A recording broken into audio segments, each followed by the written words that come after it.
이 호텔 연회장에서 그런 옷 입으면 어떡해요? 민망해서 얼굴을 못 들겠네. 아니, 어머님은 대체 생각이 있으세요? 이렇게 촌스러운 한복을 누가 요즘 입어요? 차라리 평상복을 입고 오시지. 왜 괜히 괴상한 옷까지 끌고 오셔서 난리예요? 돌잔치 사진에 다 남을 텐데. 이거 완전 가족 망신 아닌가요? 제발 눈치 좀 챙기세요. 아, 진짜 짜증치대로네. 저는 손주 돌잔치가 다가온다는 소식을 듣고 한참 전부터 들뜬 마음으로 준비했어요. 손주가 태어난 지 어느덧 1년이 되어 맞이하는 첫 번째 생일. 그 의미가 남달랐습니다. 돌잡이에서 뭘 집을까 궁금하기도 하고 가족들과 친척들이 한자리에 모여 시끌벅적 웃고 떠드는 광경을 상상하면 기분이 절로 좋아졌죠. 아들 내외가 서울의 호텔 연회장을 빌려서 제대로 된 돌잔치를 치른다고 하길래 저도 시골에서 미리 오시며 선물을 고르느라 분주하게 지냈습니다. 손주를 위한 물건을 고르는 건 즐거운 일이었고 제가 입을 옷에도 유독 신경을 썼어요. 사실 도시의 근사한 연회장이라고 하니 조금 긴장되긴 했어요.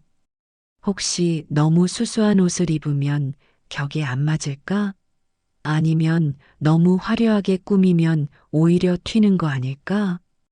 이런저런 고민을 해보기도 했지만 결국 저는 오래전부터 간직해온 전통 매화무늬 저고리와 치마를 손질해 입기로 마음먹었죠. 직접 바늘땀을 보태어 깔끔하게 수선을 했고 예쁘게 다림질까지 해두었습니다. 저한테는 그 옷이 단순한 촌스러운 한복이 아니라 제 추억과 정성이 깃든 소중한 물건이었거든요.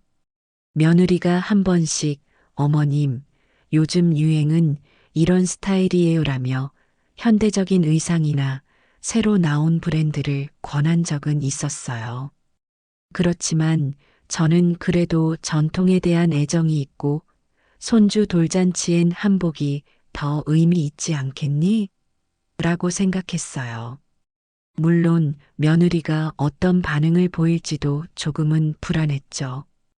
평소에 시댁과 제 방식 차이로 불편했던 적이 없지는 않았으니까요.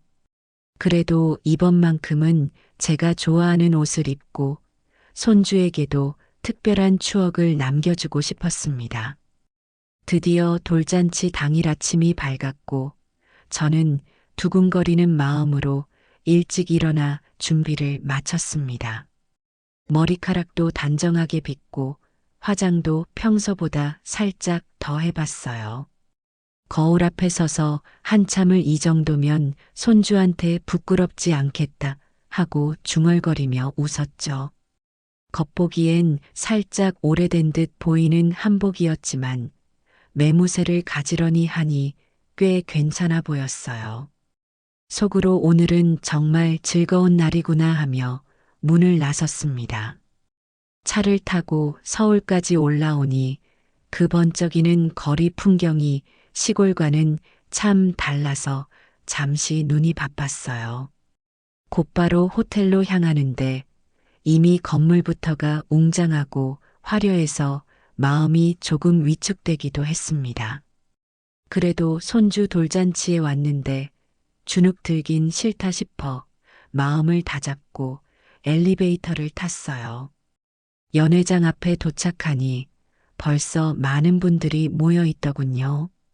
안으로 들어가자 환한 조명과 꽃 장식이 가득했고 분위기가 굉장히 따뜻해 보였습니다. 친척과 지인들이 여기저기서 웃고 떠들며 식사를 준비하는 모습이 보였고 아들은 사회자와 행사 진행 순서를 최종 확인하느라 분주하게 움직이고 있었죠. 돌상 한쪽엔 한복을 곱게 차려입은 손주가 앉아 이리저리 기웃거리고 있어서 저는 보는 순간 얼굴에 미소가 번졌습니다.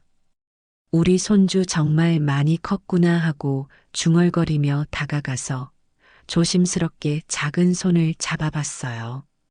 아이의 작은 손이 제 손바닥 안에서 꿈틀거리는 느낌이 어찌나 사랑스럽던지 그 순간만큼은 세상의 모든 관심이 사라지는 것 같았습니다. 저는 우리 손주 할매 왔어. 오늘 예쁘게 사진 찍자 하고 속삭였죠. 그러다 곁눈질로 본 며느리가 순간 눈살을 찌푸리는 걸 느꼈어요.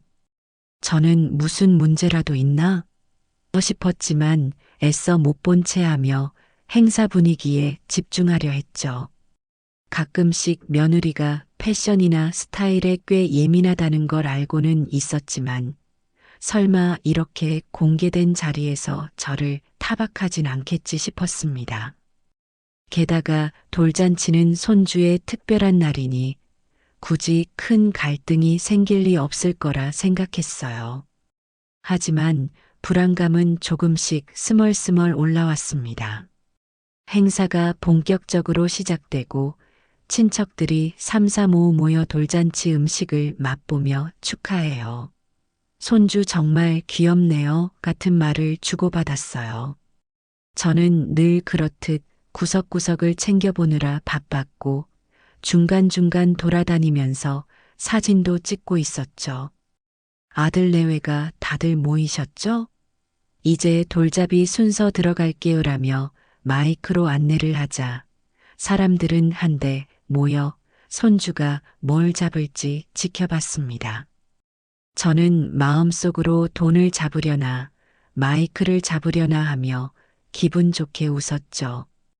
그때까지만 해도 모든 게 정말 평온하고 행복해 보였습니다. 돌잡이가 무사히 끝나고 이어지는 축하 인사가 한창 뜨거워질 무렵이었어요. 갑자기 며느리가 사람들 앞으로 성큼성큼 나서더니 곧장 저를 향해 목소리를 높이기 시작했습니다. 어머님, 이 옷은 대체 뭐예요? 한순간에 분위기가 얼어붙었고 주변이 조용해지면서 모든 시선이 저와 며느리에게 꽂혔어요. 전 당황해서 이 옷이 왜? 라고 작게 중얼거렸습니다. 그러자 며느리는 더 세차게 말했어요. 호텔 연회장에 이런 촌스러운 옷이라니요. 사람들이 다 보는데 저런 게 사진에 남으면 어떡해요? 제가 소스라치게 놀라서 숨이 턱 막혔죠. 이건 그냥 불만을 토로하는 수준이 아니라 노골적으로 제 차림새를 공개 망신 주는 말투였습니다. 순간 사람들은 웅성대면서 곁눈질을 하거나 당황한 표정을 지었어요. 행사 진행자도 저기 저하며 머뭇댔고 아들은 저를 슬쩍 보더니 며느리를 말리려 했습니다. 하지만 며느리는 그마저도 뿌리치고 또 한마디를 던졌어요. 아니, 차라리 평상복이라도 깔끔하게 입고 오시지 그랬어요. 돌잔치 사진에 이게 남으면 나중에 우리 가족 다 우스워진다니까요. 저는 그 말이 떨어지자마자 얼굴이 뜨겁게 달아올랐습니다. 너무나 수치스럽고 무슨 반박을 해야 할지조차 머리가 하얗게 됐어요. 그나마 입에서 나온 말은 내가 이 옷에 꽤 애정을 들였거든. 그리고 이게 그렇게 보기 흉했니? 정도였습니다. 그런데 며느리는 저를 바라보며 코웃음 치듯 대꾸했어요. 아니, 흉한 정도가 아니라 정말 촌스러워요. 여기가 시골 잔치하는 곳도 아니고 여기 사람들 다 어떻게 볼지 몰라요? 주변에서 누군가 그만해. 이런 자리에서 뭘 하는 거야 라며 만류했지만 며느리는 기어코 말을 멈추지 않았습니다. 아들은 안절부절 못한 채로 제 근처를 서성였고 저 역시 혼란스러워서 심장이 쿵쾅거렸어요. 이게 내 손주의 돌잔치가 맞는 건가 하는 생각에 세상이 갑자기 흔들리는 기분이었죠. 그때부터 저는 이대로 가만히 있으면 안 되겠다 싶은 마음이 들었어요. 하지만 그 자리가 돌잔치 장소라는 걸 고려해서 크게 소란을 피우고 싶지는 않았습니다.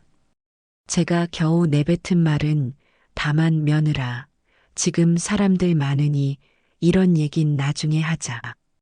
손주 돌잔치에 하객들도 계시는데 뭘 하자는 거니? 라는 정도였습니다. 그러나 며느리는 되레 비웃으며 내가 지금 말 안 하면 언제 말해요? 오늘 사진에 남는다고요. 이게 다 제 탓되면 억울하잖아요 라고 대받아쳤어요. 그 장면을 지켜보던 친척들이나 주변 지인들은 난처한 듯 고개를 숙이거나 저를 동정하는 눈빛으로 바라봤습니다. 저는 그 시선이 더욱 참기 힘들었어요. 어쩌다 며느리가 나를 이렇게 몰아세우게 됐을까 싶은 자괴감마저 들었습니다. 결국 저는 더 버티지 못하고 나 좀 나가 있겠다 하고 다급히 연회장을 빠져나왔죠. 저를 본 몇몇 사람들이 괜찮으세요? 하고 뒤따라왔지만 아무 말도 할 수 없었습니다. 행사가 끝날 때쯤이 되어서야 저는 다시 연회장으로 들어갔어요. 돌잔치를 다 망쳐버릴 수는 없었으니까요. 그저 구석에 앉아 멀리서 손주가 웃는 모습을 가슴 저린 마음으로 지켜봤습니다. 저는 그래, 손주에게는 죄가 없잖아. 이게 무슨 꼴인지 하고 속상해하면서도 애써 눈물만 삼켰어요. 겉으로는 아무렇지 않은 척했지만 이미 제 마음속은 커다란 상처로 뒤덮여 있었습니다. 그날 밤 시골 집으로 돌아오는 길에 저는 속이 쓰려서 울음이 터질 뻔했어요. 호텔 연회장에 입고 갈 정도는 아니라며, 그리고 사람들이 나를 우습게 볼 거라며, 그게 그렇게 잘못된 거였나? 아무리 생각해도 납득이 안 되는 부분이 많았고, 물론 며느리가 세련된 감각을 중요시하는 건 알지만 가족을 공개적으로 모욕할 정도로 예민한 사람인지 몰랐다는 배신감이 들었죠. 한편으론 내가 이렇게 쉽게 당하고만 있을 순 없어라는 생각도 솟구쳤습니다. 몇 날 며칠 마음이 복잡해 제대로 잠을 이루지 못했어요. 그 후 시골 이웃들이 전화를 걸어와 손주 돌잔치에서 무슨 일이 있었냐? 며느리가 시어머니를 그렇게 몰아세웠다며? 하며 궁금해했죠. 저는 최대한 말 아끼며 마음 상하는 일이 좀 있었다. 더 묻지 말아달라고만 답했습니다. 생각하면 할수록 억울함이 치밀어 올라 그냥 넘어갈 수 없다고 결심했어요. 결국 전화를 들어 아들에게 연락을 했죠. 아들아, 내가 너희 집에 좀 갈 테니 며느리한테 미리 얘기 좀 해둬라. 아들이 뭔가 낌새를 챘는지 엄마 무슨 일 있어? 하고 물었지만 저는 가서 직접 얘기하자라고만 하고 전화를 끊었습니다. 솔직히 제 손으로 아들 내외 집에 찾아가 문제를 따지는 게 편치 않았지만 이렇게라도 하지 않으면 상황이 바뀌지 않을 것 같았어요. 며느리가 제가 아무 말도 못하는 시어머니쯤으로 여기고 있는 것 같아 더는 참으면 안 되겠다 싶었습니다. 약속한 날에 저는 서울로 올라와 아들 내외의 집을 찾았어요. 문을 열고 들어가니 거실 소파에 며느리가 앉아 있었고 아들은 옆에서 눈치를 보며 서 있더군요. 분위기가 얼음장처럼 차갑게 느껴졌습니다. 며느리는 고개만 까딱하고 오셨어요? 라고 인사를 건넸지만 그 목소리는 영 매정했어요. 저는 지체 없이 테이블 앞으로 가서 자리를 잡고 말했죠. 돌잔치 때 일 이제 제대로 얘기하자. 내가 그날 받은 수모가 보통이 아니었어. 며느리는 갑자기 콧방귀를 뀌는 듯한 표정을 지으며 대답했습니다. 저기, 제가 뭐 그렇게 틀린 말했나요? 호텔 연회장인데 그 촌스러운 옷은 좀. 제가 화가 치밀어 올랐지만 일단 단단히 숨을 고르고 나서 말했어요. 촌스럽다, 안 어울린다. 좋다. 네가 그렇게 느낄 수도 있어. 그런데 사람들 다 보는 데서 나를 그렇게 몰아세울 이유가 뭐였니? 며느리는 똑같이 신경질적인 말투로 말을 받더군요. 아니, 돌잔치 사진에 영 이상하게 찍혀서 나중에 곤란해지는 것보단 그 자리에서 바로 말해두는 게 낫지 않나 해서요. 그 말이 된다고 생각하니? 네가 그런 식으로 나를 웃음거리 만든 건 결국 가족 이미지 더 망친 거야. 제가 이렇게 쏘아붙이자 며느리는 오히려 발끈하는 기색을 보였어요. 가족 이미지 생각해서 말씀드린 건데 그날 기분이 상하셨다면 미안하지만 난 할 말 했다고 생각해요. 촌스러운 옷을 아예 입고 오지 말든가. 순간 분노가 머리끝까지 치솟았습니다. 저는 손을 테이블 위에 꾹 짚고서 낮은 목소리로 외쳤어요. 이제 보니 너 아주 대단하구나. 내가 그날 얼마나 민망하고 수치스러웠는지 조금도 생각 안 해봤니? 아들이 옆에서 여보, 그만해. 엄마가 저렇게까지 화가 나시잖아 하고 만류하려 했지만 며느리는 꿈쩍도 안 했어요. 대신 씩씩거리는 소리가 들릴 만큼 과격한 표정을 지었습니다. 그럼 어쩌라고요? 나도 창피해서 그 말 한 거예요. 내 입장도 좀 이해해 주세요. 제가 한숨을 푹 쉬며 고개를 들어 아주 차갑게 이야기했습니다. 그래, 창피했겠다. 네가 시댁 식구인 나를 촌스럽다고 몰아붙여야 할 정도로. 그런데 문제는 그 방식이었어. 사람들 앞에서 공개적으로 망신 준 거, 그건 용서하기 어렵다. 며느리는 제가 용서하기 어렵다라고 하자 살짝 움찔하는 표정이었지만 여전히 고집스러운 태도로 에이, 그게 그렇게까지 큰 잘못이에요? 라고 핀잔을 줬습니다. 그 순간 저는 확신했어요. 이 아이는 아직도 자기가 뭘 잘못했는지 모른다. 안 되겠다. 좀 더 단호히 나가야겠다. 그래서 단호하게 선언했습니다. 좋다. 너 그렇게 계속 나온다면 당분간 이 집에서 나가라. 내가 이런 대접을 받으면서 왜 여기서 계속 눈치 보고 살아야 하니? 며느리는 눈이 휘둥그레져서 제 말을 못 믿겠다는 듯 쳐다봤어요. 어머님, 이게 무슨 소리세요? 내보고 나가라니요? 제가 다시 말했어요. 그래, 내가 말 그대로다. 그날 벌어진 일로 인해 나는 너무 큰 상처를 받았어. 그런데도 네가 반성할 의지가 없어 보이니 내가 굳이 여기서 너랑 같은 공간에 있고 싶지 않다. 아들이 경악하며 엄마 좀 진정하세요. 이건 너무 극단적이잖아요 라고 했지만 저는 멈추지 않았습니다. 극단적인 건 이미 돌잔치 때 내 아내가 한 짓이야. 그때도 내가 아무 말 없이 참았더니 날 완전히 우습게 본 거겠지. 며느리는 자리에서 벌떡 일어나 나 정말 어이가 없네요. 이렇게까지 하실 일은 아니잖아요. 어머님이 그런 옷만 안 입었어도 일이 이렇게 안 됐을 텐데라고 또다시 막말을 쏟아냈어요. 저는 테이블을 살짝 주먹으로 툭 치면서 똑바로 며느리를 바라봤죠. 내가 어떤 옷을 입든 그건 내가 결정할 문제야.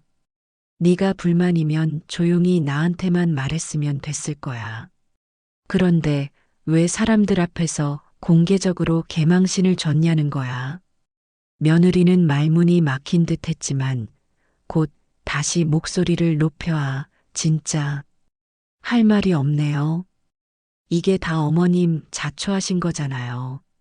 시어머니라고 아무 말 안 하는 시대는 지났어요 라고 말했습니다. 저는 그래, 아무 말 안 하니 만만했지. 그러니 이젠 나도 가만히 있지 않겠다고. 당분간 나가 있어. 라고 맞섰죠. 그제야 아들이 격앙된 목소리로 당신, 정말 그만해. 엄마가 화내는 거 못 봐? 라고 며느리를 질책했지만 이미 사태는 걷잡을 수 없이 커진 상태였습니다.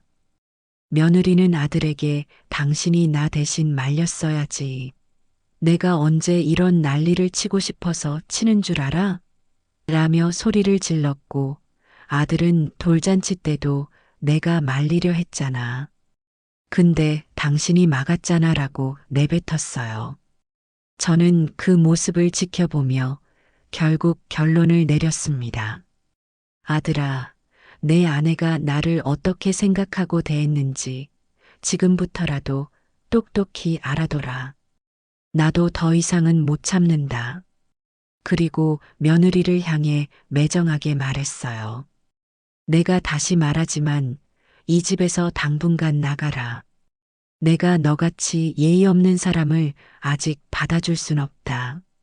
며느리는 분이 풀리지 않은 얼굴로 고개를 휙 돌리며 가방을 챙겨 현관문으로 향했어요.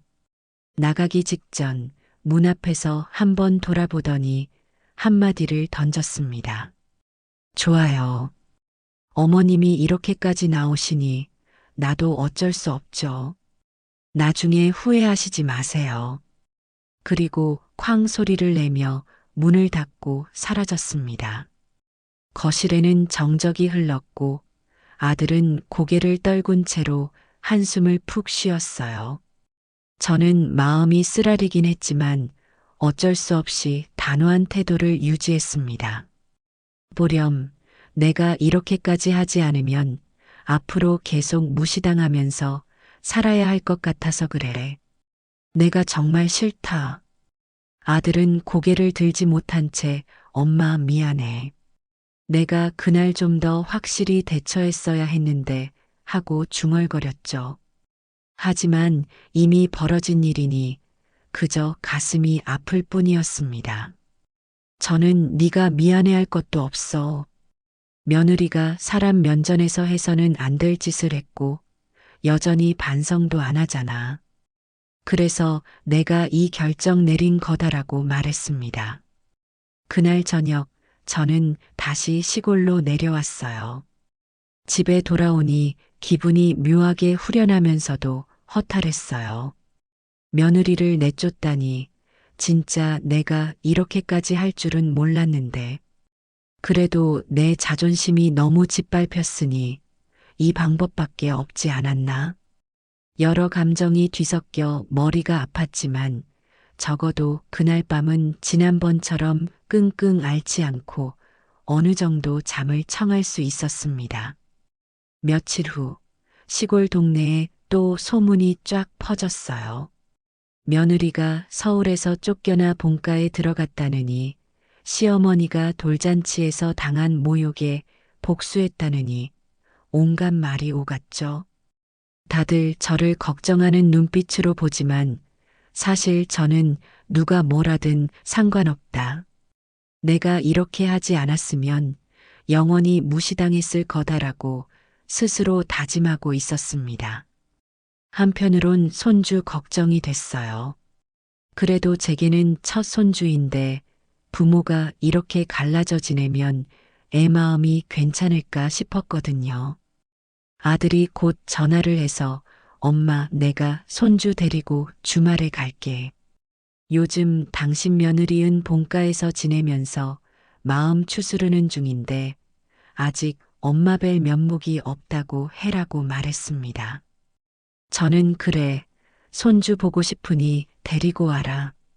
내 며느리는 아직도 건방 떨 테니 굳이 데려오지 않아도 된다라고 답했죠.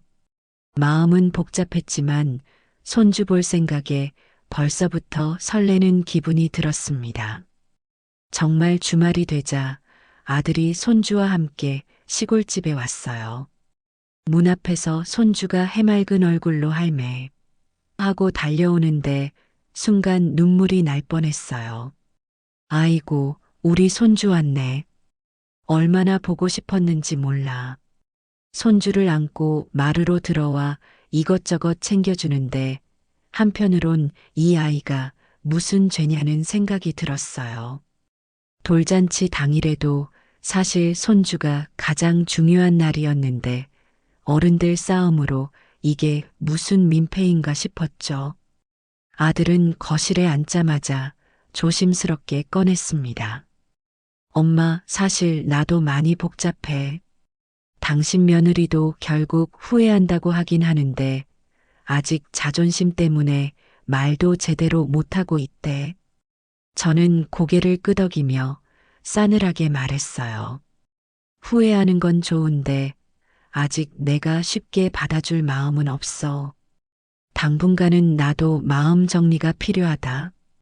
그리고 그 아이가 뭘 잘못했는지 진짜 깨달았는지도 의문이고. 아들은 한숨을 쉬더니 알았어, 엄마. 내가 그럼 조금 더 시간을 두고 지켜볼게라고 답했습니다.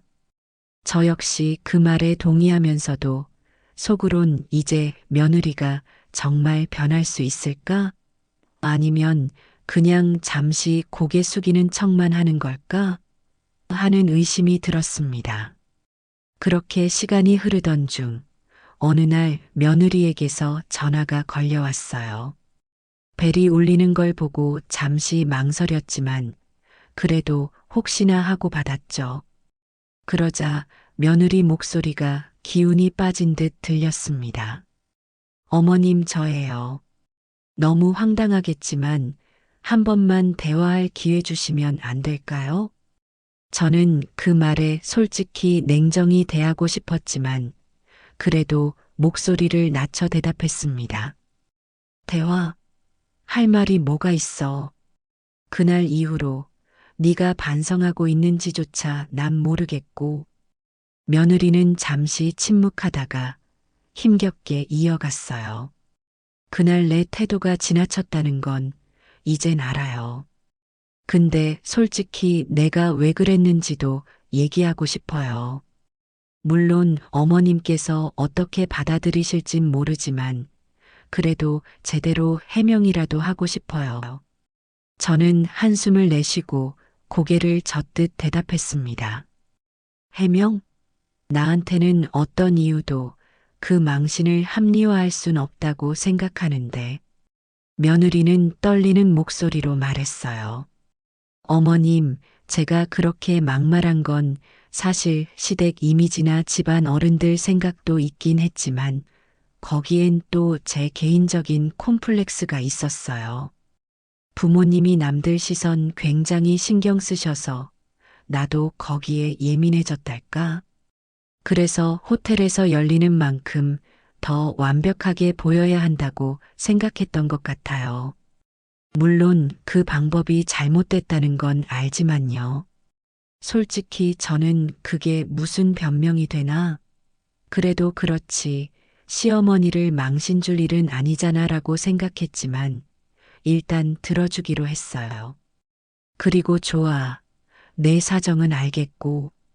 근데 그런 예민함 때문에 나를 그런 식으로 무시해버렸으면 네가 직접 내게 솔직하게 말할 수 있었잖니?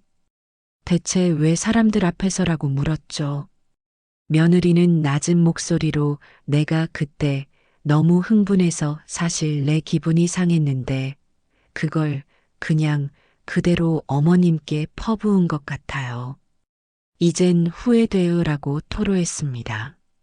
그 말에 저는 속으로 그래, 반성한다는 기색은 좀 있구나 싶었지만 곧바로 용서해줄 마음은 생기지 않았어요. 그래서 난 아직 네가 진심으로 뭘 느꼈는지 확신이 안 서. 그리고 내가 받은 굴욕감은 아주 오래 갈 거다. 이 일 쉽게 넘어가고 싶지 않아라고 강조했죠. 며느리는 목소리를 떨며 그래도 조금만 기회를 주시면 안 될까요? 직접 만나서 얘기하고 싶어요. 제가 어떻게 잘못했는지 다 말해보고 싶어요라고 말했습니다. 저는 생각 끝에 당장은 싫다. 시간을 좀 더 달라. 내가 마음 정리가 안 됐다. 아들도 네가 반성하는 것 같다고 하긴 했는데 내 눈으로 확인하기 전엔 믿을 수 없어라고 대답했고 며느리는 알겠다고 말한 뒤 전화를 끊었습니다. 그날 밤 저는 머릿속이 복잡했어요. 과연 며느리가 진짜로 반성하는 걸까? 아니면 단순히 상황을 무마하려는 거 아닐까? 그래도 손주 생각하면 너무 오래 틀어져 지내는 것도 문제인데. 온갖 고민에 뒤척이다가 결국 조금 더 시간을 두고 보자라는 결론에 이르렀습니다. 그 후로 며느리는 가끔씩 문자를 보내왔어요. 어머님, 식사는 잘 챙기시죠? 날씨가 추우니 옷 잘 챙겨 입으세요. 이런 평범한 안부였지만 전엔 한 번도 없던 일이라 조금 놀랍기도 했습니다. 저는 짧게 잘 지낸다. 내일이나 잘해라 정도로만 답했습니다. 그러다가 아들이 다시 한번 저를 찾아와 며느리가 이제 정말로 사과하고 싶어 해. 엄마가 한 번만 더 기회를 주면 안 될까? 하고 말했어요. 저는 잠깐 고민한 끝에 그래, 한번 와봐.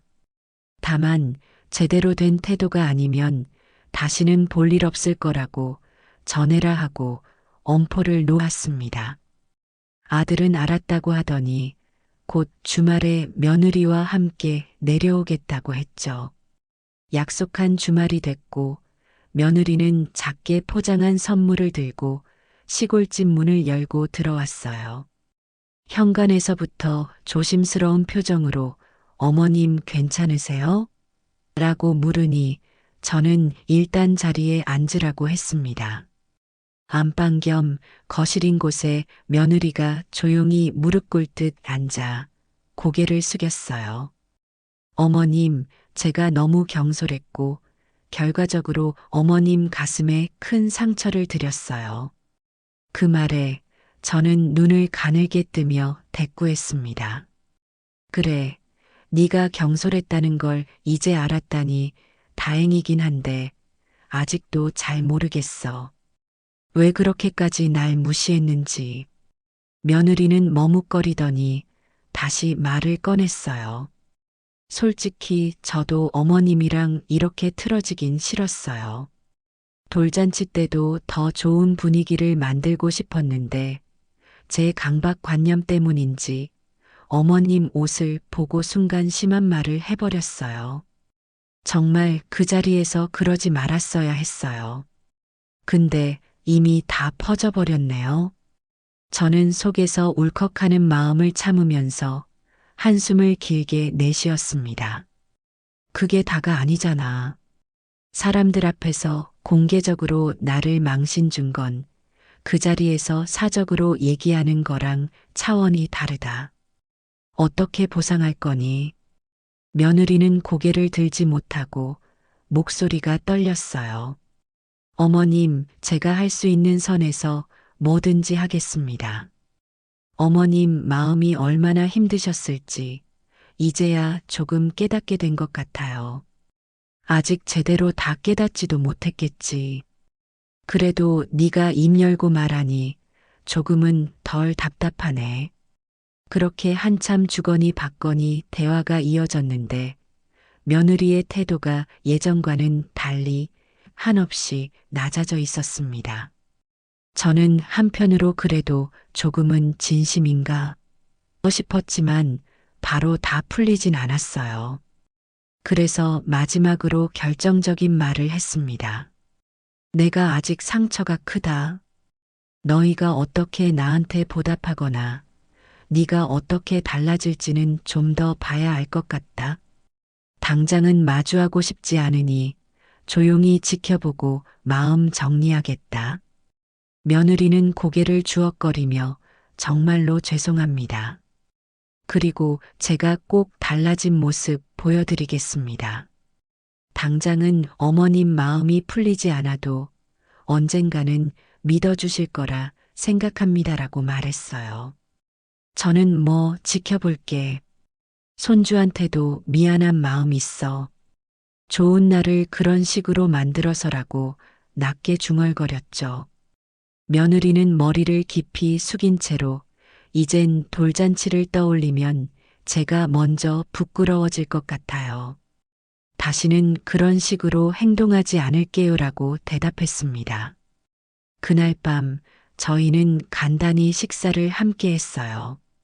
며느리는 계속 조심스러운 태도로 이것저것 돕고 밥상까지 차리면서 제 기분을 살폈죠. 아들도 옆에서 엄마 정말 고마워. 그래도 우리 생각해서 다시 기회를 주는 거잖아라고 했습니다. 저는 기회라기보다는 최소한 손주를 위해서라도 이렇게 감정의 골을 계속 깊게 두고 싶진 않다. 근데 나 역시 아직 완전히 풀린 건 아니니 앞으로 어떻게 행동하는지 지켜볼 거다 하고 분명히 말해뒀습니다.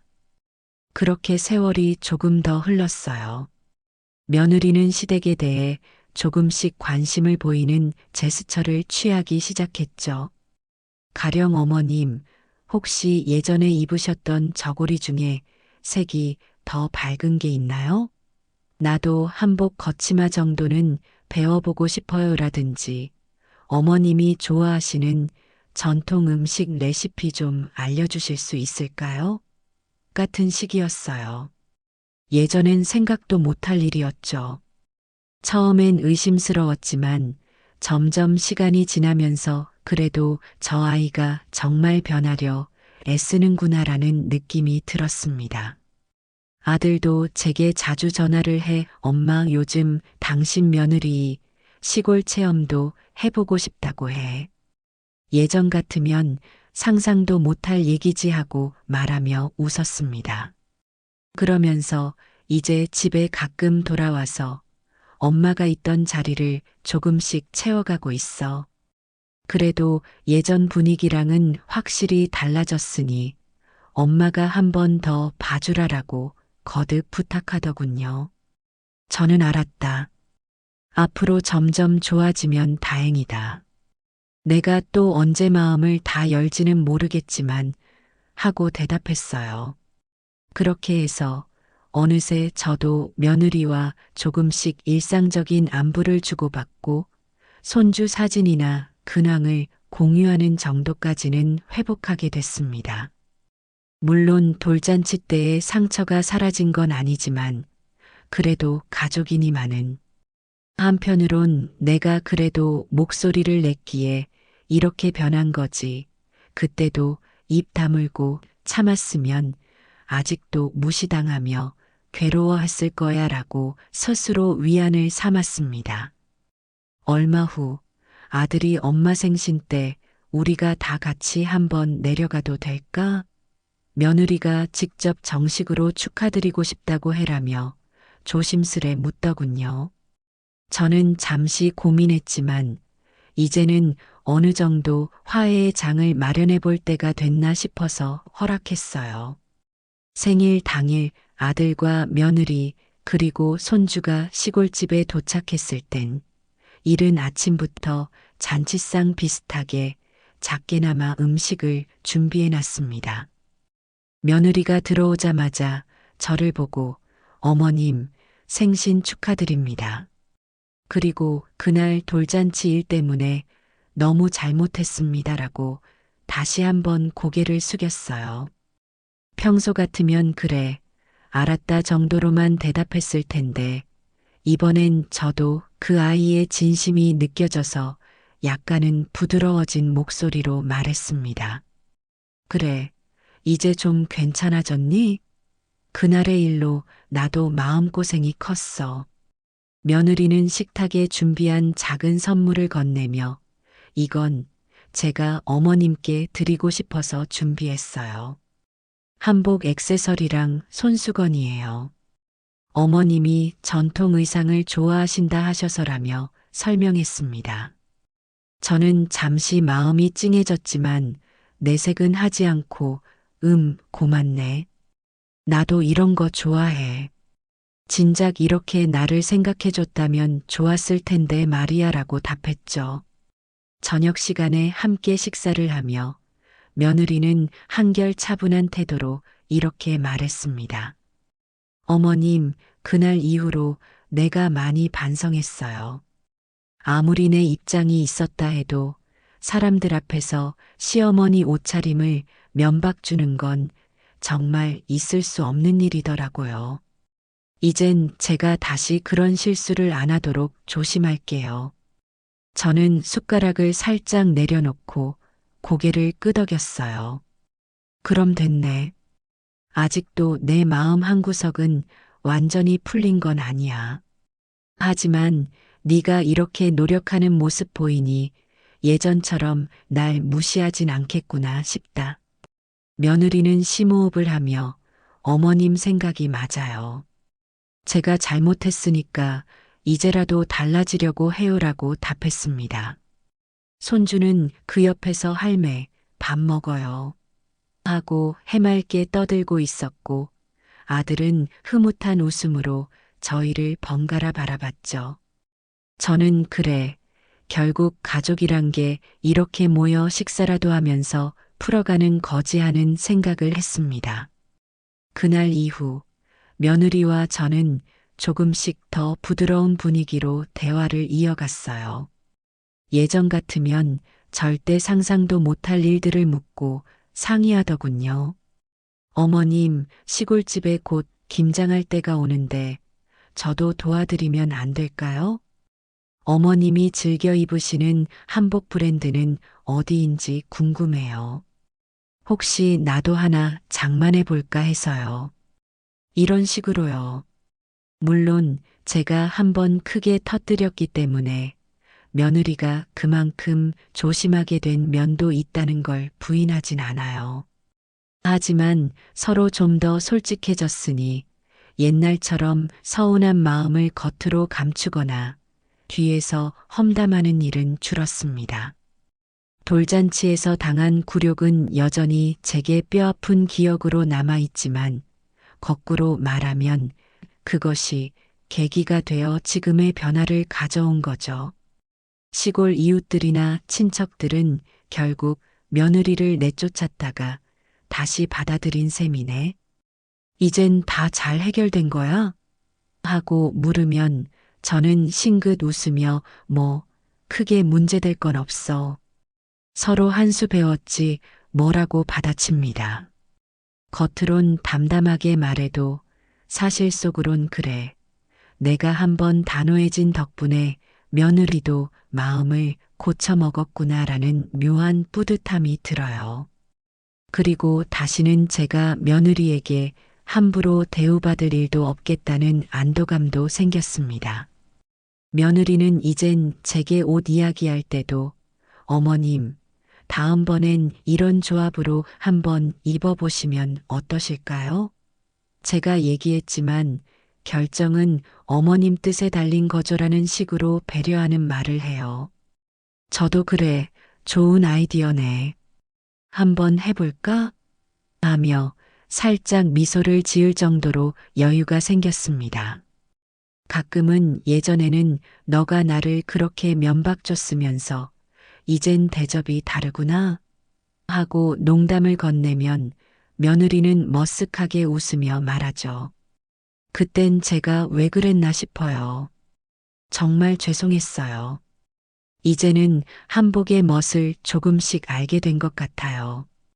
그 모습을 볼 때마다 시간이 지난다고 다 해결되는 건 아니지만 진심 어린 태도, 변화가 있으면 갈등도 풀리는구나 라고 느낍니다. 결국 돌아보면 저희 가족에게 손주 돌잔치는 엄청난 소동의 현장이었지만 동시에 서로의 진짜 마음을 확인하고 수습하는 분기점이기도 했어요.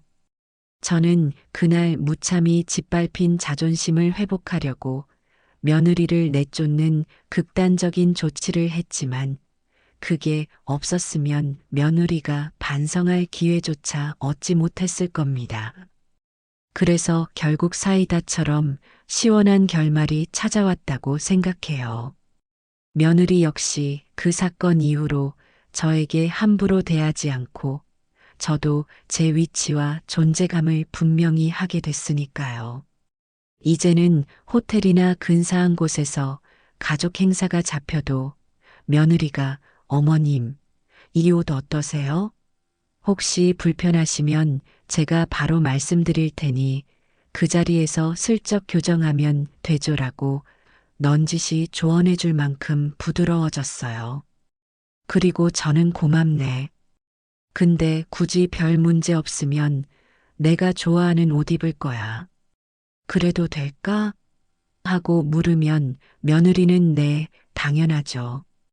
어머님 마음대로 하셔도 돼요. 혹시나 꺼려지시면 저한테 살짝 귀띔만 해주세요라며 미소 짓죠.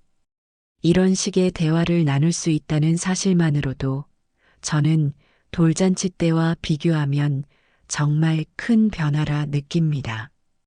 손주는 어느새 씩씩하게 자라서 이제 조금 더 또렷하게 말도 하고 뛰어놀면서 할머니인 저를 졸졸 따라다녀요. 가끔씩 할매, 옷 예뻐 라고 말해주면 제 마음이 두근거리며 환해집니다. 며느리는 이럴 때 제게 다가와 정말 보기 좋아요.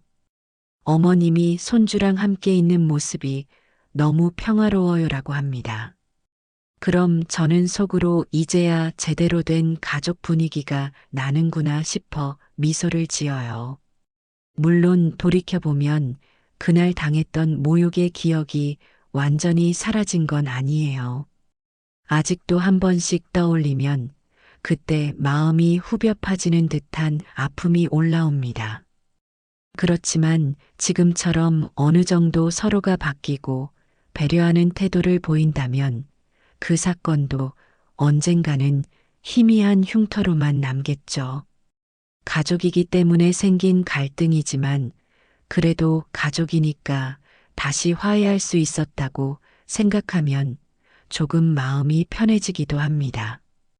이제는 주변 사람들도 며느리가 시어머니한테 공개 망신을 줬다던데 그래도 다시 잘 지내는구나 하고 물으면 저는 그냥 웃으며 한바탕 큰 폭풍이 지나갔으니 그만큼 단단해졌나 보지라고 받아넘깁니다. 그렇게 대답하는 제 모습이 어쩌면 과거와는 달리 자신감 넘치고 여유롭다고들 하더라고요. 저도 인정합니다. 옛날 같았으면 참고 말 못하고 속으로만 사겼겠지만 이젠 가족에게조차 제대로 제 의사를 표출할 줄 알게 됐어요.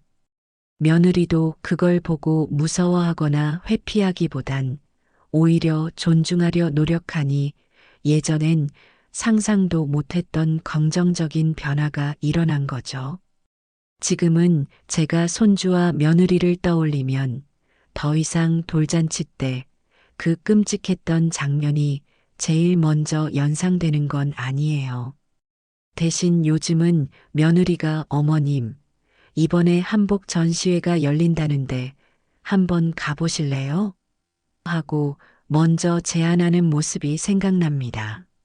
솔직히 예전에 저를 멸시했던 그 아이가 이제 한복의 아름다움을 같이 공감할 정도가 됐다니 인생은 알 수 없는 거죠. 그게 다 제가 한번 단호히 나섰기 때문에 가능해진 일 아닐까요? 결론적으로 저는 손주 돌잔치에서 엄청난 수모를 당했지만 결국에는 며느리를 내쫓고 다시금 며느리가 반성하여 돌아옴으로써 서로가 더 건강한 관계가 되었습니다. 지금 와서 보면 사이다 같은 결말이죠. 물론 그 과정은 결코 쉽지 않았고 마음고생도 컸지만 가족들이 그로 인해 각자 한 단계 성숙해졌다고 봐요. 며느리는 다시는 시어머니를 깎아내리지 않을 것이고 저는 다시는 납작 엎드려 참고만 있지 않을 테니까요.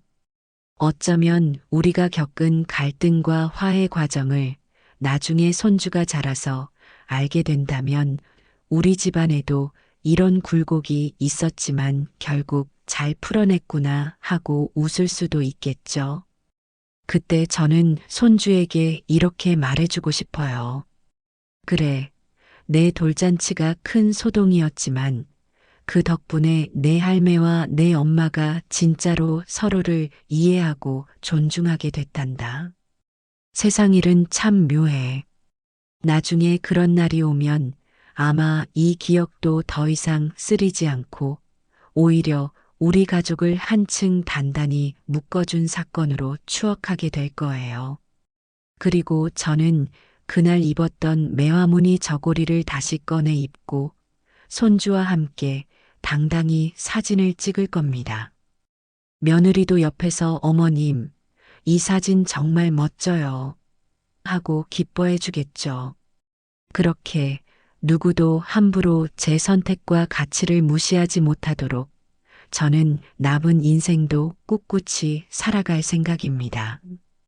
결국 이 이야기는 손주 돌잔치에서 비롯된 사단이 큰 폭풍처럼 가족을 휩쓸었지만 시간이 흐르며 서로 마음을 솔직히 터놓고 다가선 결과 사이다 같은 해소로 이어졌다는 거예요. 처음에는 며느리의 막말로 인해 제가 견디기 힘든 모욕을 당했지만 그걸 분명히 짚고 넘어갔기에 지금의 화해와 반성이 가능했습니다. 지금은 돌잔치 때의 아픔을 완전히 잊진 않았어도 서로에게 예의를 지키며 한층 성숙한 관계를 이어가고 있어요. 이게 바로 제가 원하는 결말이자 우리 가족이 앞으로도 지켜갈 풍경입니다. 앞으로 무슨 일이 다시 생기더라도 저는 절대 가만히 있지 않을 거예요. 다만 며느리 역시 2번 다시 그런 무례를 범하지는 않을 거라고 믿습니다. 손주에게 부끄럽지 않은 할매가 되고 싶고 며느리도 이번 일을 통해 많은 걸 깨달았다고 했으니까요. 이제 돌잔치 사진을 다시 들춰봐도 제일 먼저 떠오르는 건 웃고 떠드는 사람들의 모습과 손주의 환한 얼굴이에요. 그날의 쓰디쓴 기억은 그래도 내가 이겨냈고 서로가 함께 성장하는 계기가 됐다는 각오로 받아들이려 합니다. 그게 제가 경험한 쪽팔린 옷 입고 왔다며 사람들 앞에서 망신 준 며느리 내쫓은 할머니 사건의 전말이자 긴 여정의 결말이랍니다. 결국 가족이니까 아픔도 치유될 수 있었고 저는 그 속에서 제 존엄과 자부심을 놓치지 않았죠. 무엇보다 손주의 돌잔치가 우리 인생에 예상치 못한 큰 교훈을 남겼으니 인생은 정말 한치 앞을 알 수 없다는 생각이 들어요. 하지만 그렇게 맞닥뜨린 파도 덕분에 지금의 우리가 있다고 생각하면 저는 그걸로 충분히 만족합니다. 마침내 사이다처럼 시원하게 일이 풀렸으니 저는 더 바랄 것 없이 손주의 성장과 평온한 가정을 지켜볼 작정이에요.